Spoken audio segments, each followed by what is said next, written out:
aleluia. A paz do Senhor Jesus, igreja. Amém. Quero render graças ao Senhor por essa oportunidade.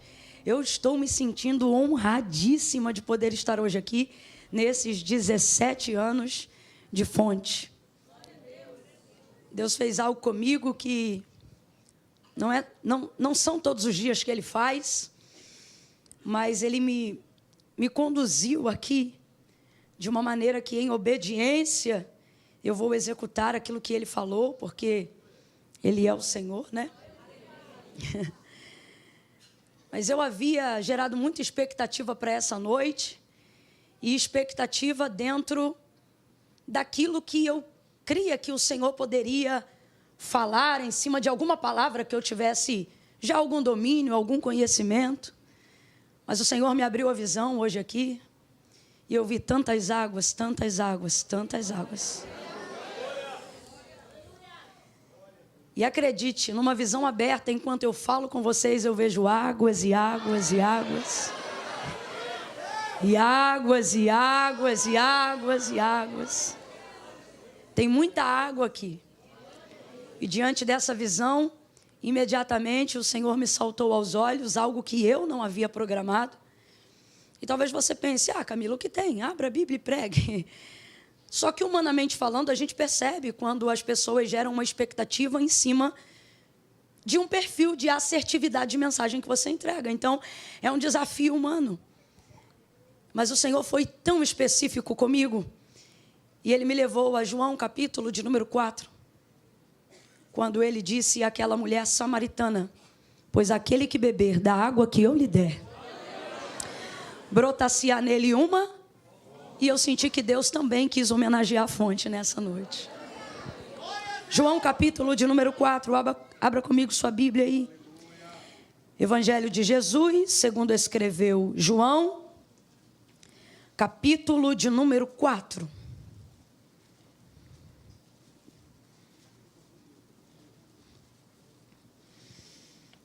Oh, aleluia! Aleluia, aleluia, glória a Jesus, aleluia, aleluia, aleluia, aleluia. Este é o dia que o Senhor fez, regozijemo-nos, alegremo-nos nele, aleluia. Até aqui nos ajudou o Senhor, oh, aleluia. Uns confiaram ao longo desses 17 anos em carros, outros em cavalos, e não estão aqui, mas nós estamos aqui porque fazemos menção do nome do nosso Deus. Ao longo desse período, certamente, uns encurvam-se, outros caíram, mas nós nos levantamos e estamos de pé. Glória a Deus! É motivo de muita celebração, aleluia. João, capítulo de número 4, versículo de número 6 em diante. Quem achou, diga amém. Estava ali a fonte de Jacó. Jesus, cansado da viagem, assentou-se junto à fonte. E Jesus, cansado da viagem, assentou-se junto à fonte. E era quase a hora sexta. Nisto veio uma mulher samaritana tirar água. Jesus lhe disse: dá-me de beber. Seus discípulos tinham ido à cidade comprar comida. Versículo 9. E disse-lhe a mulher samaritana: como sendo tu judeu, pedes de beber a mim, que sou mulher samaritana? Pois os judeus não se comunicavam com os samaritanos. Respondeu-lhe Jesus: se tu conheceras o dom de Deus, e quem é o que te pede, dá-me de beber, tu lhe pedirias, e ele te daria a água viva. Disse-lhe a mulher: Senhor, tu não tens como que tirá-la, e o poço é fundo. Onde, pois, tem água viva? És tu maior do que o nosso pai Jacó, que nos deu o poço, do qual ele próprio bebeu, e bem assim os seus filhos e o seu gado? E respondeu Jesus: todo aquele que beber desta água tornará a ter sede, mas aquele que beber da água que eu lhe der, nunca mais terá sede. Pelo contrário, a água que eu lhe der se fará nele uma fonte que jorra para a vida eterna. Diga amém por essa palavra. Se assente glorificando a Deus aí nessa noite. Oh, aleluia. Irmãos, eu preciso em fidelidade a Deus, ser muito pontual a algumas coisas aqui que o Senhor me entregou. Tem dias que a gente vem como um pregador, né? Como uma pregadora, ministrar sobre um texto, sobre uma palavra. E tem dias que diante de um culto como esse, tão emblemático, o Senhor nos envia como profeta a uma casa. E eu me sinto debaixo de uma atmosfera profética muito grande. Como eu disse aos irmãos, essa escolha não foi aleatória, foi uma imposição de Deus. O Espírito Santo me impeliu a esse texto. E ele fala tanto de fonte, pelo menos na minha versão, que me parece que o céu quer conectar com a fonte de uma maneira muito significativa. Como quem diz, eu reconheço, eu celebro com vocês. E isso é extraordinário. Deus me deu, e eu já disse, uma visão aberta de muitas águas, e águas e águas. E agora eu já não as vejo nesta visão aberta tão agitadas, mas ainda vejo todas essas águas volumosas aqui nessa noite. E diante de tudo isso, assentada ali enquanto o culto transcorria, o Senhor me despertou para uma coisa. Ele disse assim para mim: esta igreja está entrando num terceiro ciclo de 7º ano. Eu não sou uma pessoa dada a números e a seus significados, mas o 7 é o tipo de coisa que não se dá para desprezar no texto bíblico. Ele traz consigo, de verdade, um significado que não pode ser ignorado. E você acredita? Aconteceu comigo hoje uma coisa que nunca aconteceu na minha vida. Deus disse assim para mim: pegue a calculadora. E eu peguei. E ele disse assim: 7 mais 7. E óbvio que nem precisava de calculadora para isso, mas eu acho que ele queria colocar diante dos meus olhos um número. 14. Quantos anos eles estão fazendo? E eu, 17. E aí, de 14 para 17. De 17 para entrar no terceiro ciclo de 7º ano, faltam quantos anos, igreja? 4 anos. Qualquer coisa você olha na calculadora também, achei você um pouco lento. 4. E esse período de 4 anos será, sem dúvida, um dos momentos mais intensos dessa igreja. Podem marcar esse ciclo de 4 anos. Nestes 4 anos, vocês verão a mão de Deus. Camila, mas a gente já vê a mão de Deus, não chova no molhado. Não, eu estou falando de uma transição material. Eu estou falando de um recurso que nunca passou por aqui. Essas águas que o Senhor me mostrava de maneira muito agitada dentro desta casa, era o Senhor movendo este lugar. Inclusive, Deus me falou algo, não conheço o projeto de arquitetura, de engenharia da igreja, o local para onde vocês irão, já me foi falado, mas eu não conheço o que vai fazer naquele chão, o que vai fazer naquele campo, de que maneira que vai abrir. Se tem algum projeto, eu ainda confesso que não vi, mas o Senhor me mostrou claramente que uma das coisas que Ele vai plantar lá é literalmente uma fonte muito grande. Deus me mostrou, Ele disse, ao ponto de que as pessoas vão querer visitar para conhecer, para ver. Eu vi claramente que os batismos que vocês fazem na piscina, eles eram feitos fora do templo, na parte externa da igreja, mas era uma coisa. Então, pastor Delano, eu não sei se isso já estava no projeto, mas o Senhor me mostrou categoricamente o batismo acontecendo ao ar livre, num lugar de fonte, com muitas águas, e não vai ser fácil não.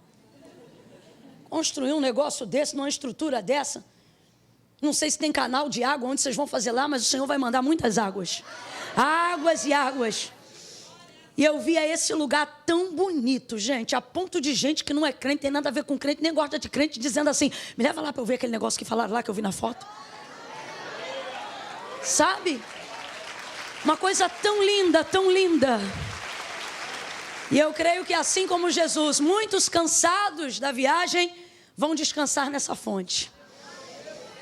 Muitos que buscam a água viva serão atraídos ao cheiro dessas águas que vão jorrar.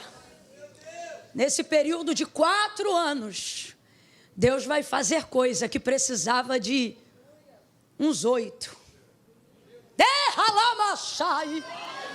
Mas Deus está dizendo, vou eu mover em 4. Vocês vão ver coisas que nunca viram. Vão ver um mover sobrenatural. E é o Senhor movendo, viu?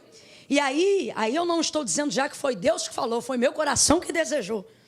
Se depois acontecer, está registrado, a gente cola na imagem. Mas eu preciso ser sincero, não posso dizer, assim diz o Senhor. Vou falar do que o meu coração desejou diante daquilo que eu vi. E mais impossível do que isso, eu nem imagino. Mas eu falei, Jesus, já pensou se daqui a 4 anos, quando fechar esse ciclo de 7, que a gente está entrando agora, a gente já estiver nesse lugar que vocês estão orando? Não, olha aí para o teu irmão, que agora sou eu que estou falando. Olha para ele e diz assim, esquece. Que é isso, irmão? Aí o inimigo vai ficar tonto, até os amigos não vão entender nada. Vão dizer, o que houve?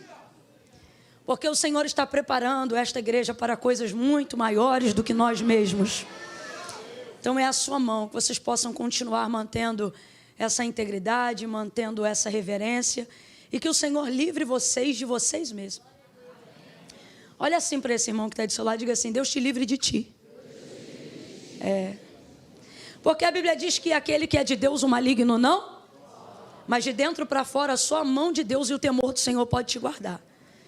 Então que o Senhor te livre de você mesmo, da vaidade de se achar melhor do que os outros, do orgulho da santidade, de achar que você é mais separado do que os outros. Que o Senhor te guarde de ti mesmo. Aleluia.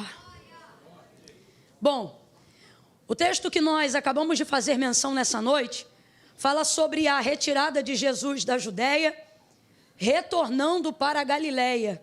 É interessante ver no ministério de Jesus, uma vez que é um ministério de tanto avanço, né, de tanta grandeza, perceber rotas de volta.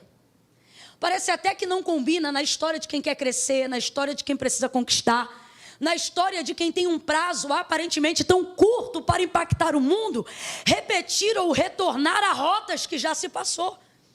Refazer coisas que já fez, voltar em lugares que já foi.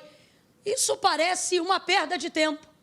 Parece uma coisa que não combina, mas a verdade é que quando você avança e você está em obediência, cumprindo aquilo que Deus falou, ainda que Deus lhe mande retornar a lugares que você já foi, a pessoas que você já conheceu, a verdade é que o lugar não é mais o mesmo, porque você não é mais o mesmo.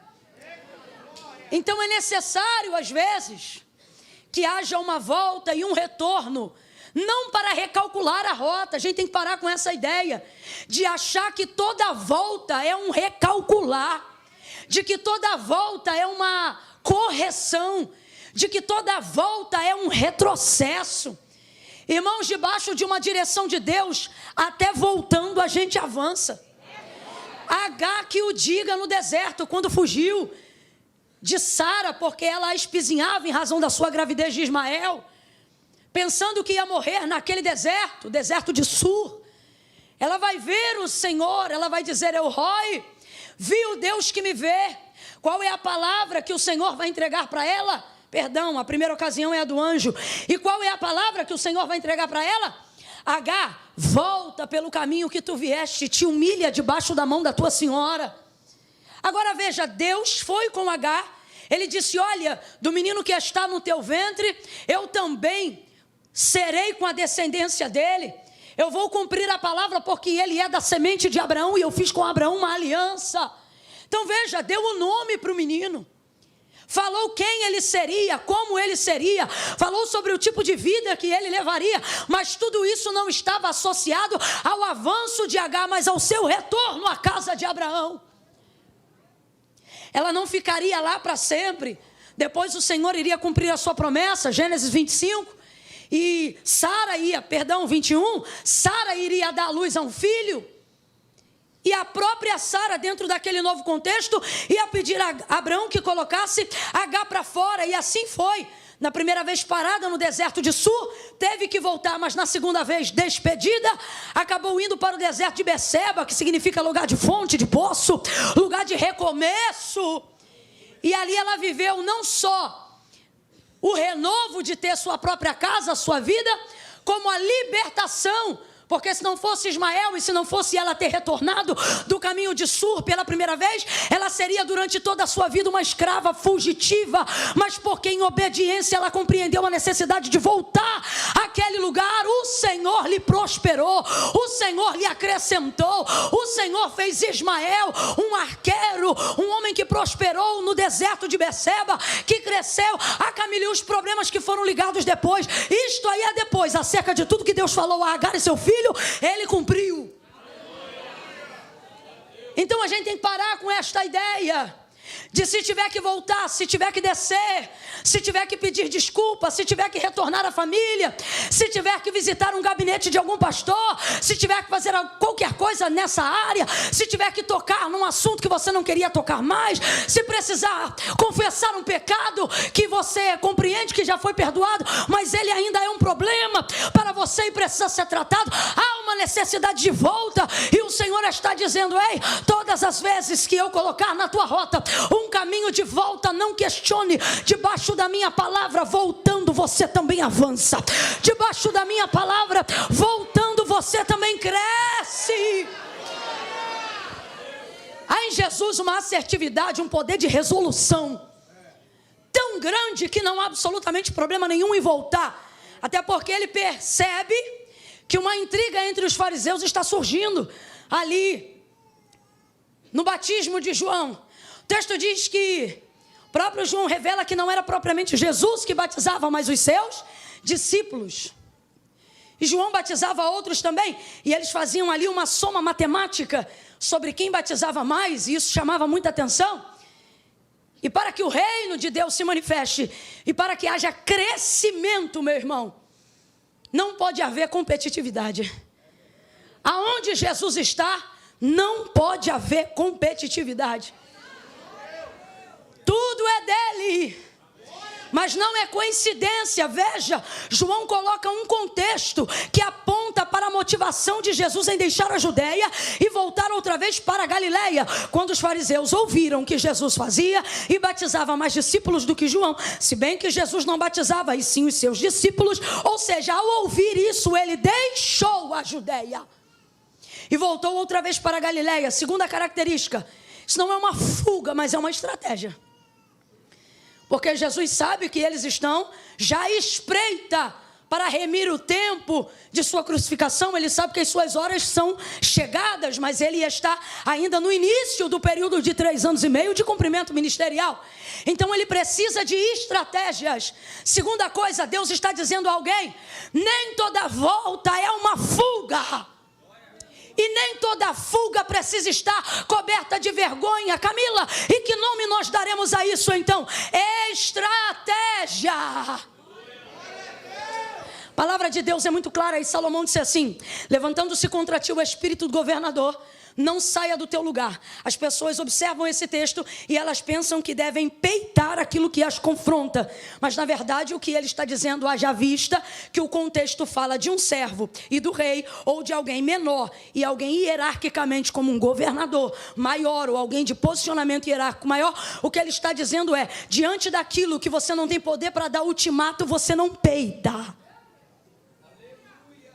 Maria carregava o próprio Filho de Deus. José já estava em concordância.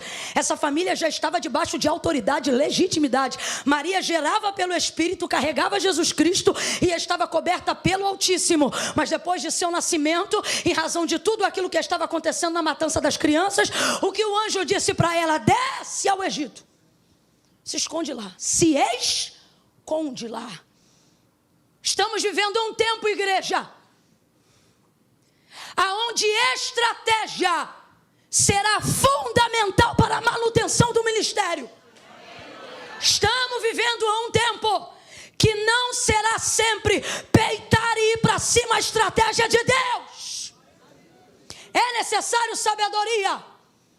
É necessário compreender. Não a hora de retroceder. Troque essa palavra, mas a hora de recalcular, igreja. Grandes homens de Deus fizeram isso. Paulo tinha a melhor das intenções ao fazer uma travessia muito importante. Ele dizia, é para ministrar a palavra. É para ministrar a palavra. Mas o texto diz que o Espírito do Senhor lhe resistiu, lhe impediu, para que ele não desse continuidade a uma jornada que era missionária. Eu disse que a jornada era o quê? E ele estava fazendo toda ela para a glória de? Só que aquilo abreviaria. O tempo de sua morte, que já estava determinado pelo próprio Senhor, mas que não seria naquela ocasião. E por isso o Senhor lhe impediu. Eu não estou dizendo que não estamos prontos para morrer. Só que se estamos de fato prontos para morrer, por amor ao Evangelho, que seja para a glória de Deus e não para a vaidade da nossa santidade, do nosso orgulho.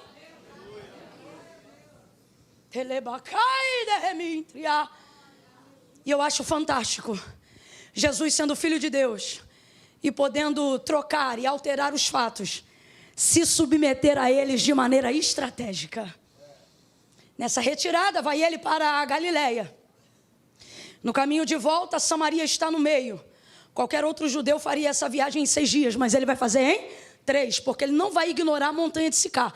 Geograficamente, ele vai passar pelo meio dos samaritanos. Nenhum outro judeu faria isso, porque você leu comigo no texto, os judeus e samaritanos não se comunicavam, não se davam bem. Por isso as viagens eram longas, contornando toda a geografia de Samaria, para não ter que esbarrar com nenhum judeu, com nenhum samaritano, para não ter que comprar nenhuma mercadoria de nenhum samaritano, para não ter que ter contato com nenhum samaritano, porque de acordo com os judeus, eles eram tidos como cães dentro daquela sociedade. Então, desvia de absolutamente tudo, mas Jesus vai ganhar tempo.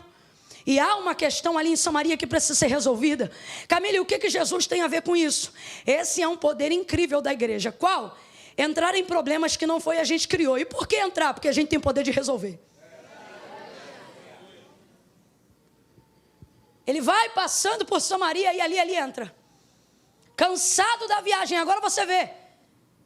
Era uma viagem que para chegar na Galileia, passando por dentro, durava 3 dias. Imagine então como seria a caminhada de quem fazia em 6. Oh, aleluia. As estratégias de Deus visam a otimização do nosso tempo. Deus nos reuniu aqui nessa noite e Ele está dizendo, não perca tempo. Não perca tempo. Não perca tempo com questões vãs e loucas. Não perca tempo com doutrinas humanas, com filosofia barata, com picuinhas que não se justificam. Não perca tempo. Gente, ele atravessa pelo meio, chega na fonte, se assenta sobre o poço. Nisto vem chegando uma mulher, justamente ao meio-dia, um horário que não era comum de tirar água. Você conhece já bem essa história. E o texto diz que chegando ali, Jesus lhe pede de beber. Ele diz, dá-me de beber. Ela diz, como sendo tu judeu, pede de beber a mim, que sou mulher samaritana.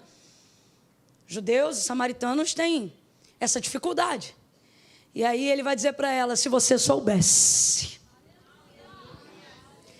Quem é que te pede? Eu acho isso tão humilde dele.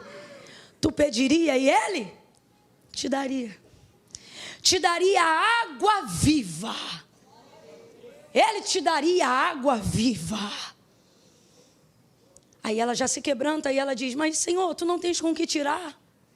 O poço é fundo, como quem diz, agora eu vou te ajudar, porque se eu te ajudar, tu tem água viva. Aí tu vai me dizer onde é que está essa água viva. E eu não vou precisar vir aqui. Porque você sabe que a vida dela era coberta de vergonha. E ela não está pegando água no alto do sol do meio-dia, porque ela quer, mas para se livrar do constrangimento de comentário alheio. Tanto é que depois da sua confissão e automática libertação, as pessoas vão ao encontro de Jesus, porque ela não omite o encontro. Ela diz, ele falou tudo o que eu fiz. Todo mundo sabia da vida dela. Então, para fugir de tudo isso, alto do meio-dia. Aí ela já começa a se quebrantar. E ela diz assim: Senhor, o poço é fundo. E eu estou vendo que o Senhor não tem nenhum recipiente para poder buscar. E ela, obviamente, tem um recipiente para pegar água. Se ele está pedindo, então por que ela não oferece o recipiente dela para ele pegar a água? Porque ela conhece a força da cultura. E ela sabe que uma vez que eles são tidos como cães dentro daquela sociedade, logo o seu cântaro não é um cântaro, é uma tigela de um cachorro. E um judeu jamais botaria a sua boca numa tigela de cachorro. É só você olhar para a sua situação. Por mais que você trate bem o seu cão ou o seu animal de estimação, ou até que você tenha certa compaixão pelos animais que estão na rua, você bebe água no cantil dele? Tem gente que ficou na dúvida. Fiquei preocupada agora. Vou fingir que não aconteceu. Vamos voltar, replay. Por mais que você tenha amor pelos animais e etc., lá na tigela do cachorro que você coloca água, ou no potinho daquela marca de sorvete, você bota água lá. Quando você está com sede, você bebe água lá? Entenda, porque isso aqui não é para forçar a barra. Dentro de uma literalidade cultural e contextualizada, para um judeu, pegar qualquer coisa de um samaritano era exatamente isso. Havia nojo, havia asco, havia repulsa, havia rejeição. Então isso é tão claro para o samaritano que ela nem concebe a ideia de que ele quer água, e por mais que ele esteja pedindo ela, não é possível que ele vai beber a água do meu cântaro. Só que Jesus tem uma característica maravilhosa. Glória a Deus para todo pecador que a conhece. A percepção de que tudo que Ele nos permite fazer, ligados a Ele, não contamina Ele, mas purifica a gente. Por exemplo, por mais que dentro de uma visão o cântaro dela fosse imundo de pecado, imundo de fornicação, imundo de adultério, imundo de tudo aquilo que não presta, Jesus, se fosse o caso de beber água no cântaro dela, ele não ficaria impuro, o cântaro dela é que seria limpo. De igual forma, Marcos capítulo de número 5, lembra da mulher do fluxo de sangue? Ela foi tocar na orla das vestes bem quietinha, porque ela pensava o quê? Se eu tão somente tocar na orla das suas vestes, eu serei curada. E por que na orla das suas vestes? Porque eu não quero contaminar ele, eu não quero que ele fique imundo. Então havia uma preocupação: eu quero chegar nele, mas não quero que a minha imundície deixe ele sujo, não quero que a minha imundície altere a condição dele. Vou tocar sem ninguém ver, vou receber sem ninguém perceber, e vou me embora sem ninguém saber. Aí ele diz: alguém me tocou, porque de mim saiu virtude. A mulher, temendo e tremendo, disse: fui eu, Senhor. Ele não olhou para ela e disse: nojenta. Ele olhou para ela e disse: filha, vai em paz, tua fé te curou. Na hora estancou no corpo a sua hemorragia, e ela ficou livre daquele flagelo. De acordo com a lei mosaica, óbvio, ela era uma mulher tida como imunda dentro daquela sociedade, por isso a preocupação. Mas quando ela tocou nele, responda aí, foi ele que ficou hemorrágico? Não, quando ela tocou nele, ela foi curada. Quando ela tocou nele, ela foi limpa. Pega na mão de alguém aí agora. Há muita graça de Deus sobre nós, não perca isso. Segure a mão de alguém aí agora. Não segura de qualquer jeito, não. Deixa essa pessoa perceber que parou do lado dela um homem de Deus, uma mulher de Deus, um profeta do eterno. Segure a mão dele, segure a mão dela e diga para esta pessoa: quando você se aproxima, tá fraco. Quando você se aproxima, por pior que seja seu cântaro, você fica limpo e ele continua santo, santo, santo. A ele a honra, a ele a glória. Cordeiro de Deus que tira o pecado do mundo.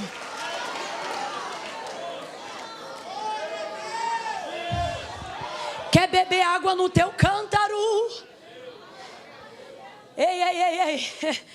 Jesus quer beber água no teu cântaro. Jesus está sugerindo que o que Ele quer fazer para se realizar vai usar você. Vou falar de novo. Jesus está dizendo que o que Ele quer fazer para se realizar tem nisto o seu uso, tem nisto o que você é, tem nisto a sua pessoa. Parece até uma coisa meio louca. Como é que a água viva senta em cima da fonte? Se você for olhar espiritualmente, é uma fonte sentada em cima de outra. Oh, meu Deus do céu. Está lá.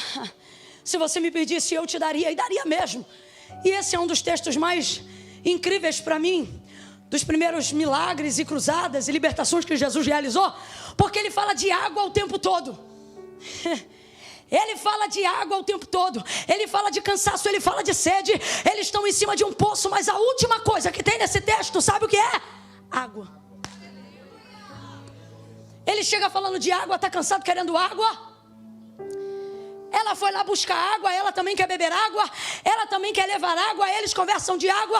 No final ninguém bebe nada, sai todo mundo saciado. Oh, meu Deus do céu. Aleluia, aleluia.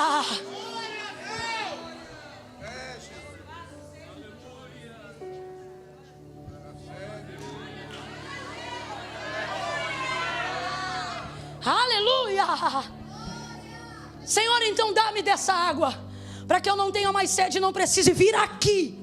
Qual era o problema dela? Pegar a água? Não, vir aqui. Porque é aqui que todo mundo pega, é aqui que eu tenho que fazer esse caminho. Aí ele diz para ela: ok, me traz aqui o teu marido. Eu costumo dizer que Jesus, quando é bom, mas quando ele é terrível, ele é melhor ainda. Fala para mim, ele sabia ou não sabia que ela não tinha marido? Sabia ou não sabia que ela não tinha marido? Quando eu ficar doida, tu fica doido comigo. Fechou? Vamos ficar loucão junto hoje. Ó, ele sabia que ela não tinha marido. Ele sabia a situação dela, mas ele está dando para ela uma oportunidade, porque aquele que confessa e deixa alcança. Aleluia, aleluia, aleluia.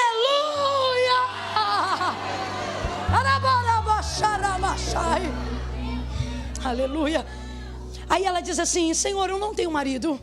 Ele diz: disseste bem, porque tu já tiveste 5 e o 6º que tu tem agora não é teu marido. Rapaz, a samaritana era agitada. Não é teu marido esse que tu tens agora, apesar de já ter tido 5. Esse que tu tem agora não é teu marido. Se sabia que ela não tinha, por que mandou ela trazer?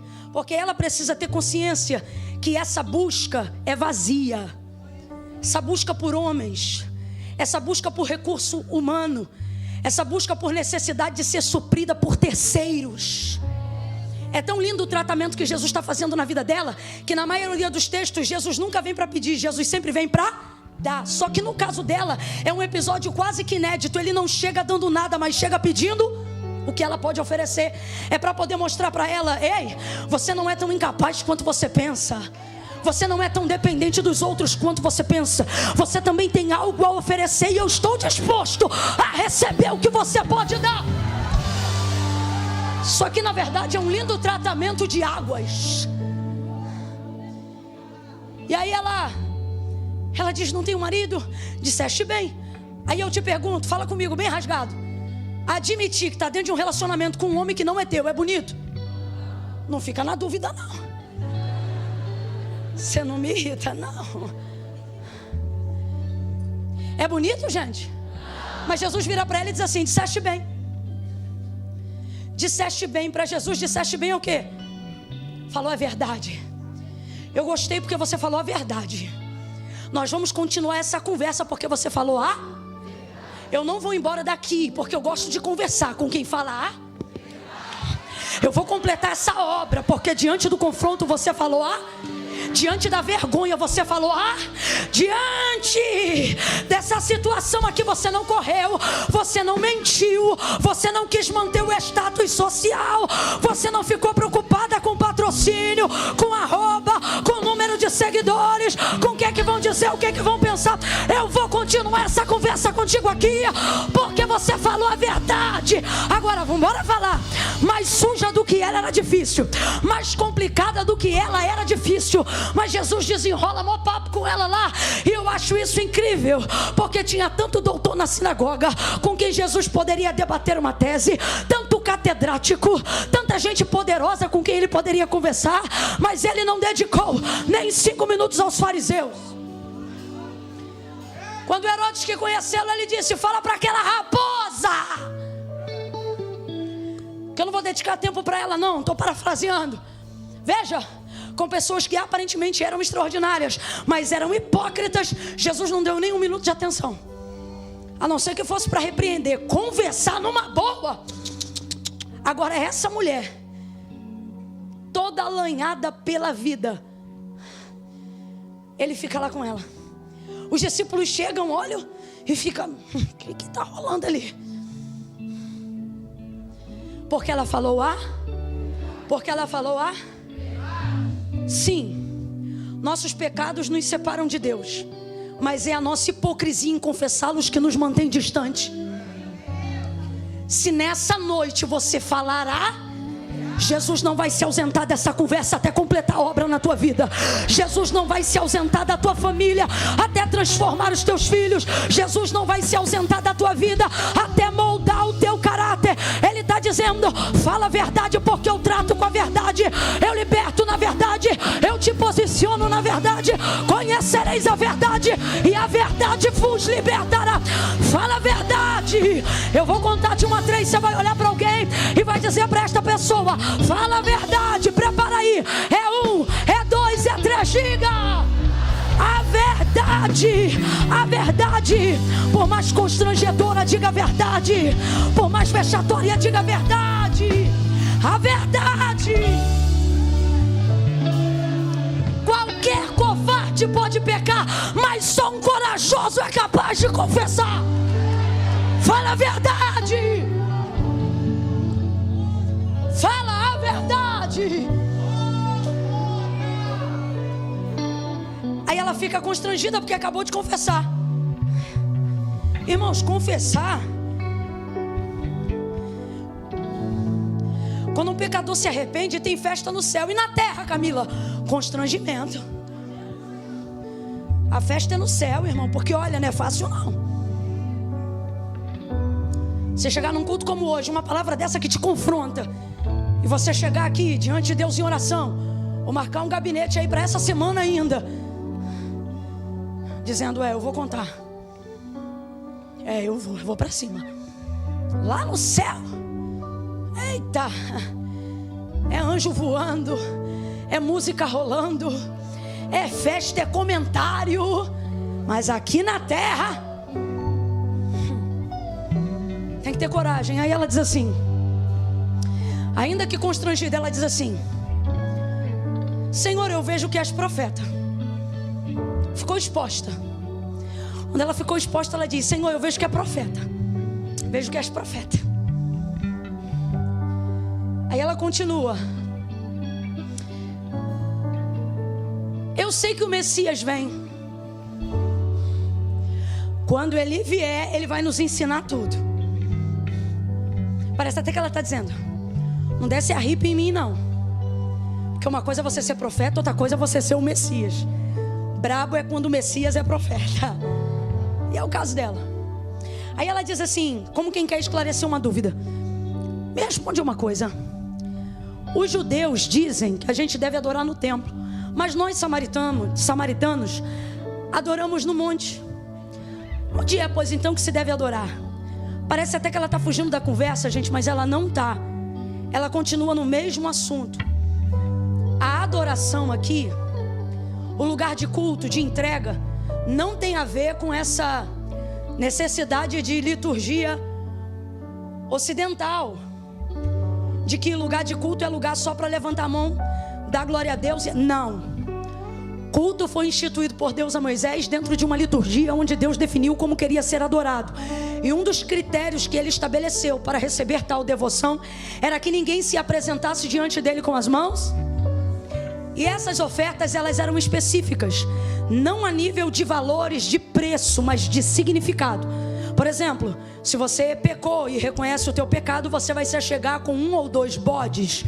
Se for ações de graças e você não tiver dinheiro, você pode trazer alguns cereais específicos, algo que não custa muito caro, apenas uma procura e não necessariamente um preço, para que todos fossem colocados de maneira igualitária no culto como adoradores. Adorador, então, é identificado por Deus como aquele que reconhece a necessidade da entrega de um sacrifício de maneira racional por aquilo que fez, seja de bom ou seja de ruim. Todos estão dentro dessa liturgia, então preste atenção. Quando ela diz aonde é que se deve adorar, escuta isso aqui. O que ela está na verdade perguntando é: aonde eu levo oferta para a expiação desse pecado que eu acabei de confessar?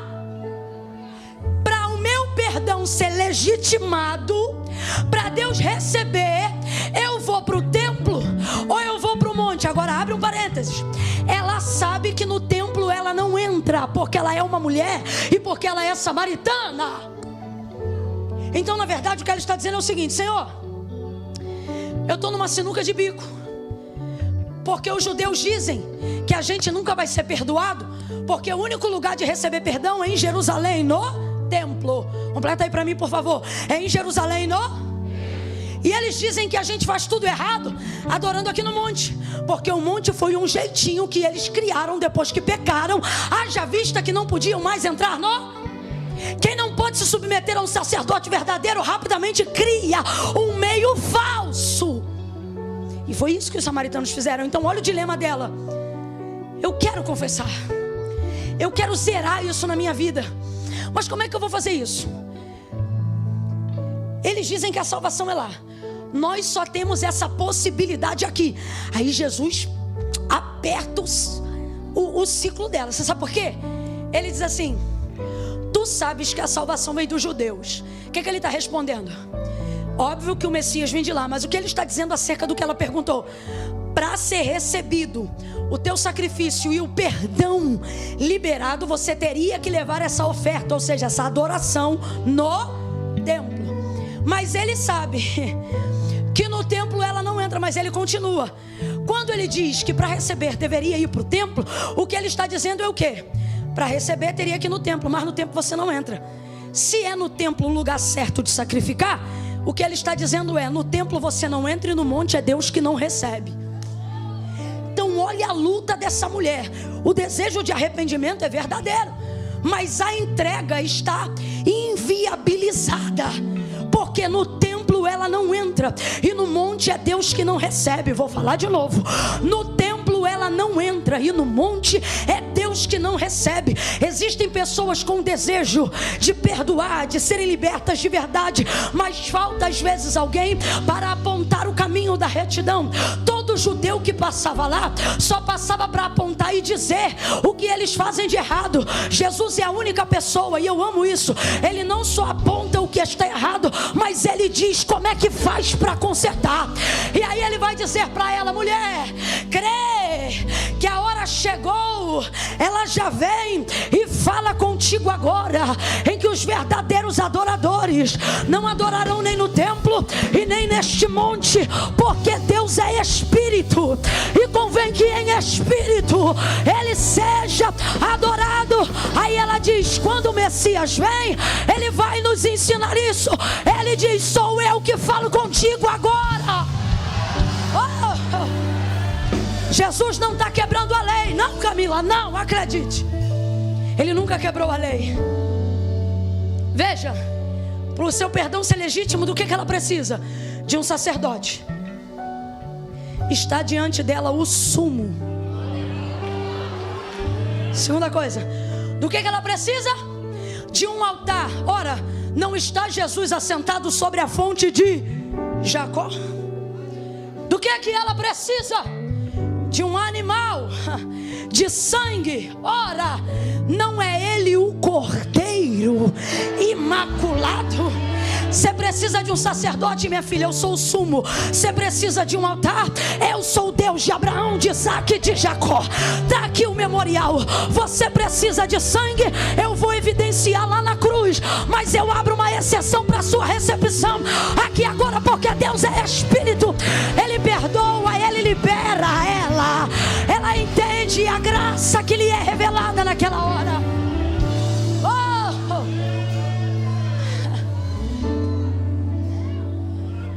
Esse lugar que era só de passagem, Jesus vai ficar lá mais 2 dias. Vai conversar com mais outras pessoas que estavam numa condição semelhante à dela. Talvez não de pecado, mas de não saber aonde fechar esse ciclo. Mas o que me chama a atenção é a independência que Jesus promove nela. Quando diz: aquele que beber da água que eu lhe der, brota-se-á nele uma fonte que vai jorrar para a vida eterna. Sabe quem era esse homem que ela tratava como se fosse marido, mas não era dela? Se você fizer as contas direitinho, você vai ver que ele era o 6º homem da vida dela. Tiveste 5 e o 6º que tu tem não é teu. Se ele era o 6º, Jesus era quem?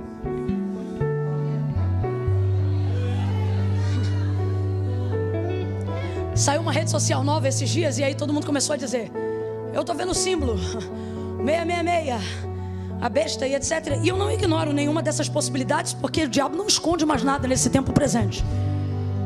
E eu me lembro que eu até brinquei e eu falei assim: eu não vou sair de lá não, por causa disso não. Eu vou lá botar um monte de versículos de Apocalipse e falar para ele que eu lembro do final da história. E fiquei ali brincando, conversando com a galera e tal. Mas uma das coisas que eu brinquei, eu sei de fato qual é o significado da besta e dessa questão numérica do 666. Mas uma vez eu ouvi isso e nunca mais eu esqueci. É uma maneira sucinta de não entrar em debate teológico. E eu me lembro que tinha uma pessoa querendo debater. E eu disse assim: minha filha, você quer saber o que é um 6? É a tentativa de alguém que nunca será um 7. É meia. 7 não vai ser nunca. Tudo que você tenta fora de Jesus, é isso aí. Tudo que você quer se realizar fora de Deus, é isso aí. É cara na parede.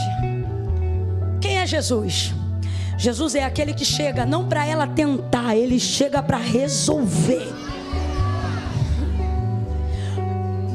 Só para a gente usar esse trocadilho, olha para essa pessoa que está do seu lado e diga assim: tu não precisa de um 6. Um 7 resolve a tua vida. Essa igreja vai entrar num 3º ciclo de 7 anos.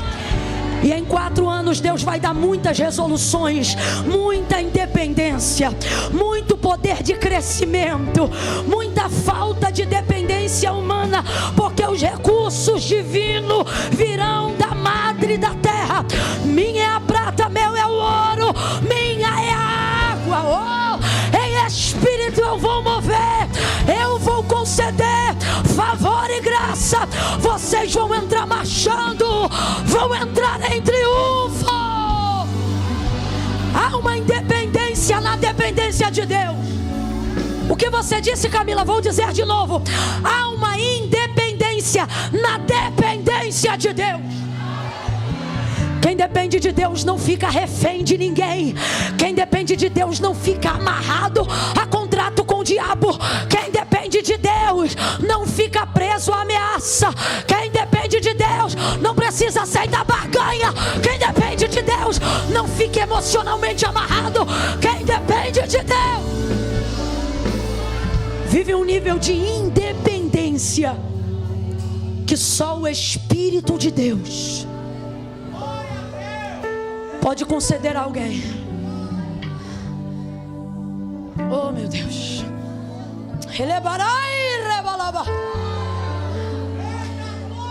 João capítulo de número 15. Meu pai é o agricultor, eu sou a videira, disse Jesus. Vocês são as varas.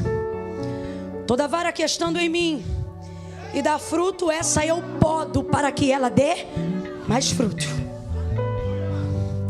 A poda é só para quem frutifica. O confronto é só para quem frutifica. A confissão é só para quem não desistiu de frutificar. Eu podo para que ela dê mais fruto. Agora, toda vara que estando em mim, completa aí para a gente encerrar junto. Toda vara que estando. Aí ele vai falar de uma segunda categoria de vara, mas essa segunda também está nele. Toda vara que estando em mim não dá fruto, essa eu não podo não, essa eu corto, lanço no fogo, lanço fora para ser queimada.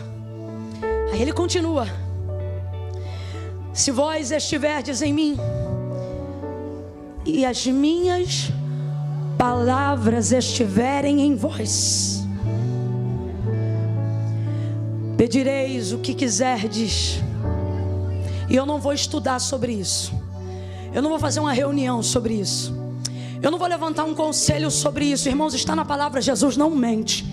E foi Jesus que disse: se vocês estiverem em mim, as minhas palavras estiverem em vocês, se vocês permanecerem em mim, pedireis o que quiserdes, e o meu Pai vos concederá. Ouça isso, ouça isso. Como pode, se o agricultor é Deus, se a videira é Jesus, e se todas as varas estão sendo cuidadas pelo mesmo agricultor, alimentadas pela mesma vide, se mantendo dos mesmos nutrientes, por quê? Se estão todas no mesmo lugar, umas frutificam e as outras não. Jesus explica logo em seguida: porque não é sobre o quanto vocês estão em mim, é sobre o quanto eu estou em vocês. Eu vou falar bem rasgado que é para todo mundo entender. Num culto como esse, todo mundo aqui pode sentir a presença de Deus. Todo mundo. O crente, o não crente, o santo, o pecador. Deus pode ser discernido por qualquer um que deseja se aproximar e estar nele. Só que o que ele está dizendo é: a minha correspondência, a minha reação, a minha resposta não é apenas se você estiver em mim, mas é a forma que eu me vejo em você. Aí ele diz: estai, pois, vós em mim e as minhas palavras em vocês. Então o que ele está dizendo? A única maneira de eu me identificar em você é se eu perceber que em você está a minha palavra.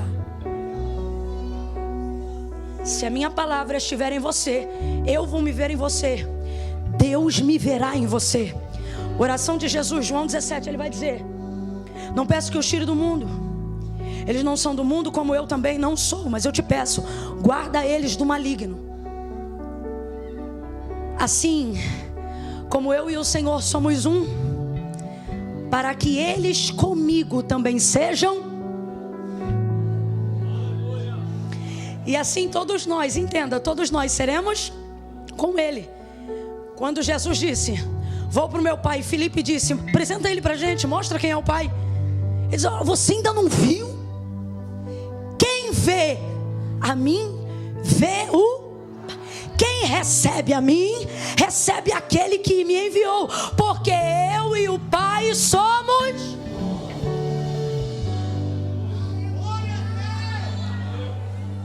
Pode ser o mais vil pecador, pode ser o pecado mais imoral que te envergonha. Se você decidir reconhecer, confessar, se manter pelo que diz a palavra e não pelo que diz sua consciência, pelo que diz a palavra.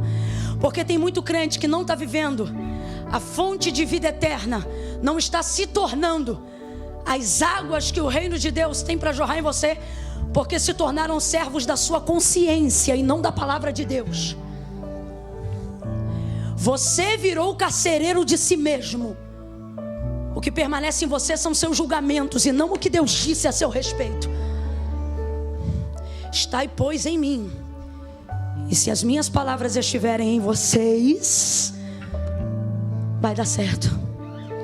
Não há nada que vocês peçam ao Pai que Ele não vai fazer.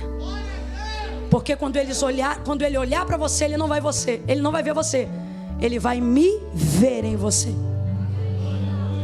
Essa mulher vai virar fonte. Completa aí para mim, essa mulher vai virar? Essa mulher vai virar? Por quê? Porque ela recebeu a palavra dele e permaneceu nela, ao ponto que ela chamou outros para também serem ministrados. Diga para mim, ela foi perdoada, sim ou não? Foi liberta, sim ou não? Provavelmente uma das maiores pregadoras de Samaria, sim ou não? Ela deveria te contar para todo mundo o que aconteceu. Então diga para mim, ela voltou de novo para aquele poço, sim ou não? Ficou na dúvida? Gente, a água que Jesus dá lava a alma, lava caráter, lava a mente, lava a consciência, só não lava a roupa. Não faz comida. Então vou perguntar de novo. Ela voltou de novo àquela fonte, sim ou não? Sim ou não? Porque da água que eu der e você beber, brota-se a uma fonte, mas não é para lavar roupa. Então ela voltou àquele lugar e não havia mais problema em fazer aquele caminho. Consciência foi restaurada, a alma foi lavada. Oh, rabacala choremara, se calabaço. Virou um. Virou um.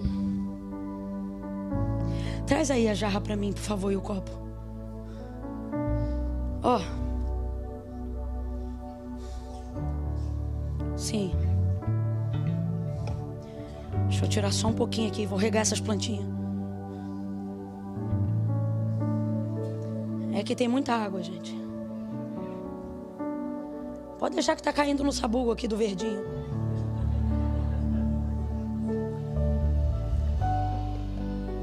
Olha como é que a gente chega.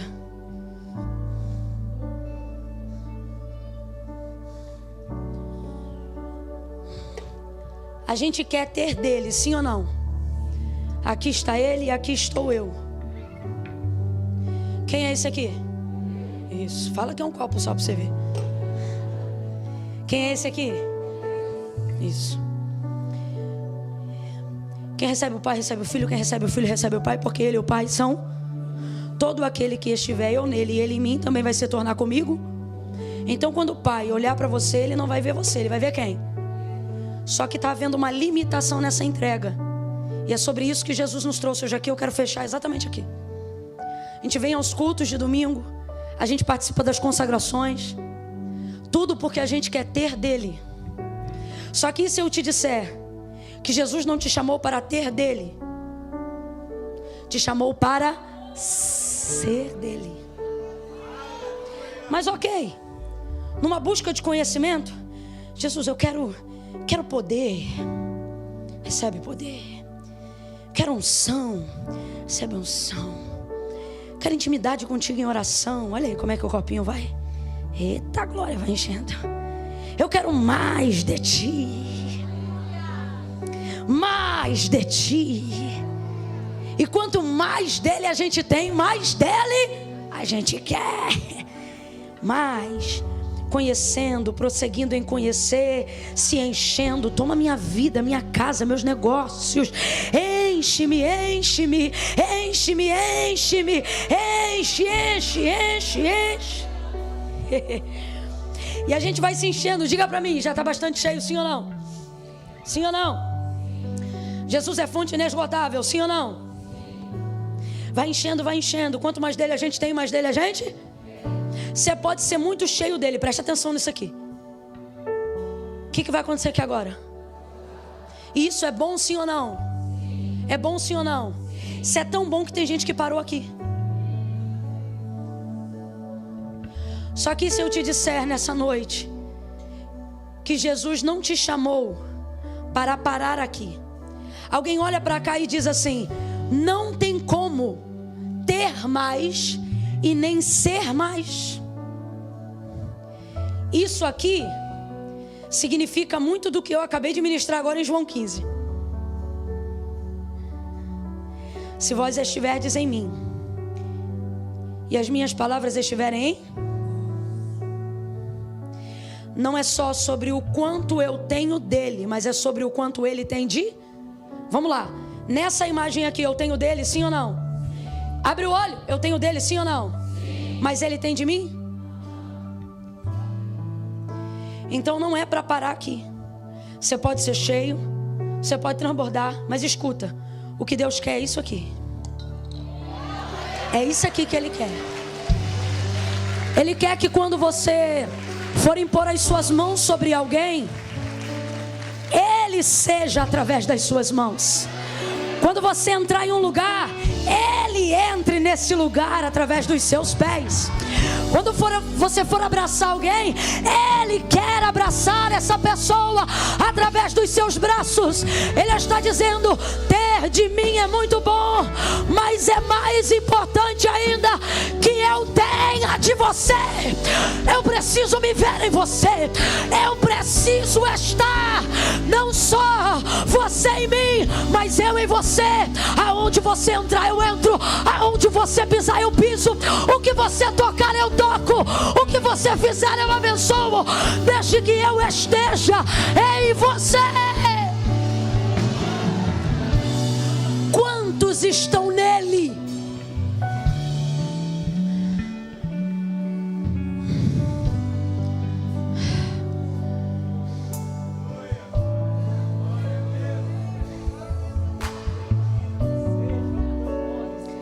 A vara que frutifica, está nele, sim ou não?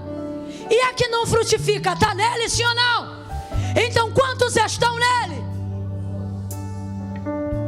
Mas por que que não frutifica? Ele corta e lança no fogo. Porque não é sobre todos vocês estarem em mim, é sobre eu perceber se eu estou em vocês. E a única maneira disso acontecer é se vocês viverem as minhas palavras. Fica de pé do teu lugar em nome de Jesus. Feche os teus olhos, curve a sua cabeça agora. Não perca essa oração por nada. Pai, em nome de Jesus, eis-me aqui. Fala isso para Ele. Eis-me aqui. Eis-me aqui porque preciso conhecer mais de Ti. Quero mais de Ti. Mas Pai, meu maior desejo não é só que eu Te veja, mas é que o Senhor se veja em mim. Se veja nas minhas ações, se veja nas minhas atitudes. Ah, Senhor, que esses 5 meses que faltam para terminar o ano de 2023 seja um período de poda. Oh, poda! Vai, Senhor, podando, para que possamos dar mais frutos, para que possamos permanecer em Ti pelos motivos certos. Vai passando a Tua poda, Senhor. Não só aqui, Senhor, na sede, mas em todo o ministério da fonte. Vai passando a Tua poda, Senhor. Vai passando a Tua tesourinha. Vai ajeitando, vai dando forma. Vai fortalecendo a identidade. Eu oro por esta igreja, para que eles permaneçam em Ti e a Tua palavra permaneça neles. E quando Tu olhares para a vitória, Tu se veja em vitória. Quando Tu olhares para as nações, Tu se veja nas nações. Que nós sejamos o reflexo da manifestação do Teu querer e da Tua presença. Nós oramos assim, Senhor. Em gratidão nós Te suplicamos. Preferimos ser podados em Ti do que abraçados pelo mundo. Preferimos ser confrontados por Ti do que envergonhados pelo inferno. Nós preferimos, nós desejamos, porque sabemos que Tu disciplina, castiga, corrige todo aquele a quem o Senhor ama. Poda, corrige, disciplina, mas não nos deixa sair da videira. Faz jorrar a água. Nos dá independência das malignidades do mundo e dos homens, na dependência que estamos construindo em Ti. Essa é a nossa oração nessa noite, Senhor. Mais de Ti e menos de mim. Mais de Ti e menos de mim. Mais da Tua vontade, menos do meu querer. Mais da Tua palavra e menos dos desejos infundados. Em nome de Jesus, Pai. Quem concorda, diga.